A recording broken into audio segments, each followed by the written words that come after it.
Welcome to सीजेडमी classes.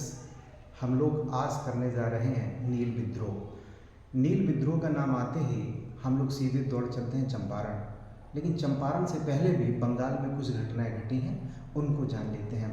1859 और 60 का समय है। बंगाल का ज़िला है नदिया। नदिया ज़िले में दो नेता हैं, एक का नाम है विष्णु विश्वास और एक है आपके दिगंबर विश्वास। तो दो लोग हैं, विष्णु विश्वास और दिगंबर विश्वास। नदिया ज़िले में किसानों ने मना कर दिया कि वो नील की खेती नहीं करेंगे और 1860 आते आते नील की खेती वहाँ पर पूरी तरीके से ठप हो जाती है।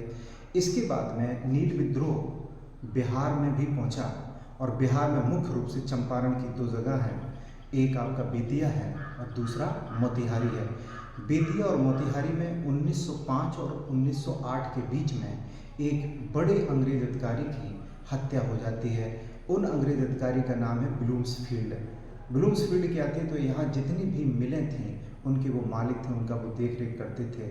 1905 और 8 में जब इनकी ब्लूम्सफील्ड की हत्या होती है तो यहाँ पे दमनकारी नीति सरकार के द्वारा अपनाई जाती है।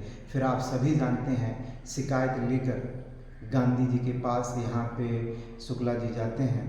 तो जब शुक्ला जी जाते हैं गांधी जी से शिकायत लेके, तो तिनकठिया विद्रोह भी नील के विद्रोह को कहा जाता है। और नील दर्पण में भी इसका बहुत सारा जिक्र है। तो अब हम लोग समझ लेते हैं कि गांधी जी से इसका क्या संबंध है।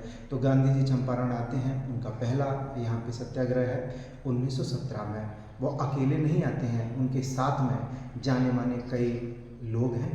राजेंद्र प्रसाद हैं, नरहरि पारिक हैं, जेबी कृपलानी हैं, मजरूल हसन हैं। ये चार लोग बहुत इम्पोर्टेंट हैं। और 3/20 यानी कि 15% जो नील की खेती का कहा गया था 3/20 हिस्से पर करना है, तो उसका इन्होंने विरोध किया। अब देख लेते हैं यहाँ पे क्या है। नील विद्रोह 1859-60 में बंगाल के नदिया जिले से स्टार्ट होता है और वहाँ कौन स्टार्ट करते हैं, विष्णु विश्वास और दिगंबर विश्वास। इसके बाद में 1860 तक नील की खेती बंगाल के नदिया जिले में बंद हो जाती है। 1905 और 8 में बेतिया तथा मोतिहारी में ब्लूम्सफील्ड की हत्या हो जाती है। 1917 में गांधी जी का आगमन होता है। राजेंद्र प्रसाद, नरहरि पारिक, मजरूल हसन और जेबी कृपलानी इनके साथ आते हैं।